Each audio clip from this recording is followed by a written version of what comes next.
guys? Shades back here with the Corvette boys. As you notice, we're not outside like we normally are with the car in the background. We are in the indoors. It's New Jersey, it is December, and it is cold, believe me. If you are a returning subscriber, thank you very much for tuning in today. If you are a new subscriber, please consider subscribing and smashing that notification bell, man. Join the family. We always got good stuff, vlogs, cars, tips, detailing, and then any kind of informative video like we're going to do today. So we're going to do my top 5 of the rarest Corvettes. Now, I may miss a few. I know that there's a lot of different ones that kind of classify as far as, you know, maybe color, certain package. So I may miss some. You guys can definitely feel more than welcome to let me know in the comments. I always read the comments, and I would love to hear some of the other ones that maybe I missed. So we're going to start out with number 5 coming up right now. All right, guys, so we're going to start with number 5. And if you see my eyes going from here to here, there's just 2 screens, and I'm making sure that I'm still in frame and then everything is good. But we're going to start out with number 5. So number 5 was the 1971 ZR2. And now, if anybody that knows the 70s was a lot different than it is now, for the simple fact of leaded and unleaded gas. I remember everybody used to use Cam 2 in the dirt bikes and stuff, and anything pretty much with a carburetor. I remember we used to use, we had a 1965 Nova on the channel. We used to put, you know, Cam 2 race gas or any kind of unleaded gas. Sorry, we used to put any kind of leaded gas, race gas in there, and it was pretty much just fine. But nowadays, once you went into like the late 80s, early 90s, once you get past anything in that era, it's all unleaded gas now.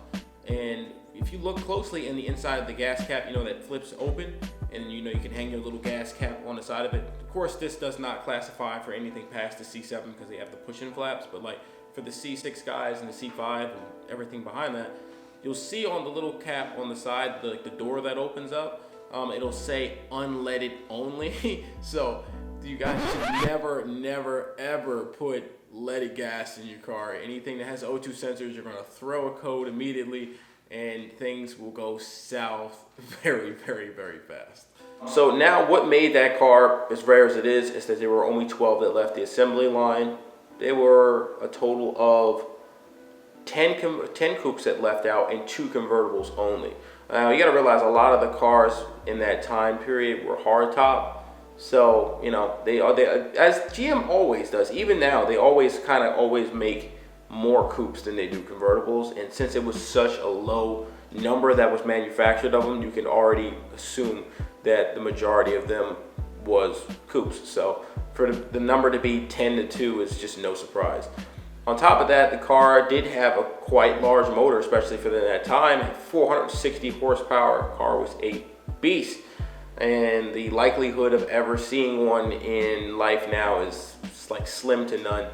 You'll probably never see one unless you go to a Corvette museum, and that's pretty much the only place you'll probably ever get to see one. Moving on to number 4.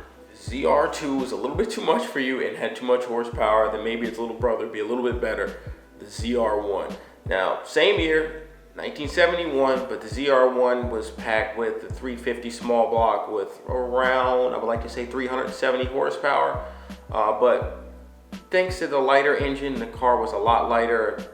It had the aluminum heads, and it was just a beautiful car, but people still complained about it in the time when the car was made, saying that it used too much gas and it was a gas guzzler. So with us going at number 4, well, us rating it as number 4, of course, the production numbers have to go down, and only 8 left the assembly line, with 1 being a convertible. Of course, you know, they did not favor convertibles too much back then. Everything was pretty much a hard top with a removable top, and then, but with these ZR1s and stuff, you know, convertible tops just came out, and it's just, they're all gonna be hard tops. You know how I feel about that. I love convertibles.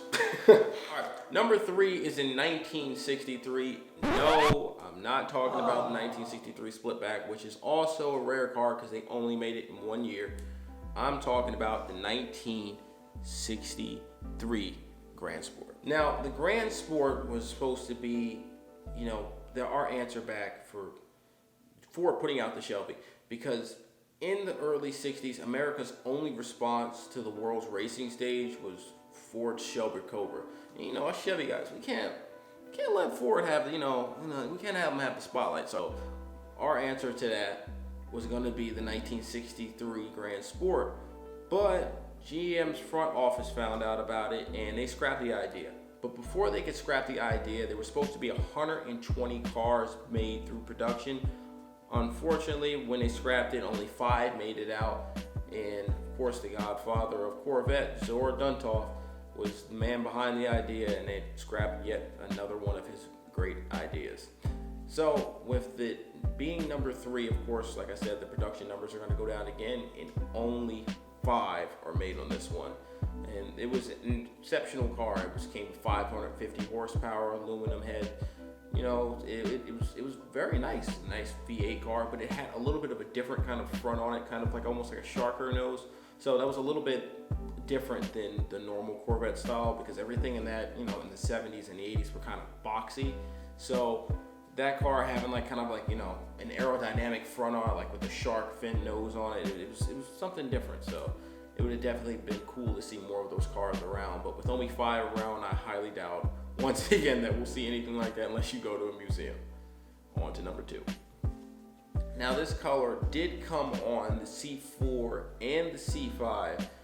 Chevy ended up doing a few test runs with the color and decided that it wasn't, you know, the quality wasn't good enough to end up selling. So only, like I said, 4 made it out of the factory, with the 1986 option making it the 2nd rarest Corvette ever. And the following year, only 87 left the factory, making those pretty exceptional too. So if you have your hands on a copper metallic 1986 Corvette, you are a very lucky guy, and you have one of 4. If you have an 87, you have one of 87. All right, now we're down to number 1, which is the rarest Corvette. We're gonna go back in time again. It is the 1969 Zl1 Corvette. Car came with an L88 block under the hood, around 460, 480 horsepower. Yeah, 460 and 480 horsepower in the 60s, late 60s at that. That was unimaginable. But you know, everything was a lot, you know, prices seemed like a lot cheaper back then, but that was the right prices for the time. And to get your hands on that car in that time was around $4,700. And if you wanted that Zl1 package, you had to pay an additional $6 grand on top of that, which was absurd considering that you got no AC or radio, not saying that you'd be able to hear the radio over the extreme growl of the motor sitting in front of you anyways. But everybody would like the, you know, option to have AC, at least a radio for that price in that time. That was obscene. So that would probably be why only 2 people checked the box on that car. And when I tell you, like I said, if it's lonely at the top, there is only 1 other car that somebody bought, and there's only 2 that left the factory. But I believe that honestly it had to do with the radio and AC and the high price tag, because, you know, who doesn't want radio and AC, especially when it's, you know, hot in certain places. But thank you guys for tuning in. I hope you enjoyed my top 5. Please like, comment, subscribe, hit the merch store, and support the brand. I'll try to put it right here. Thank you very much for you guys, if you guys hung in for the whole video. And until next time, like I always say, we are out.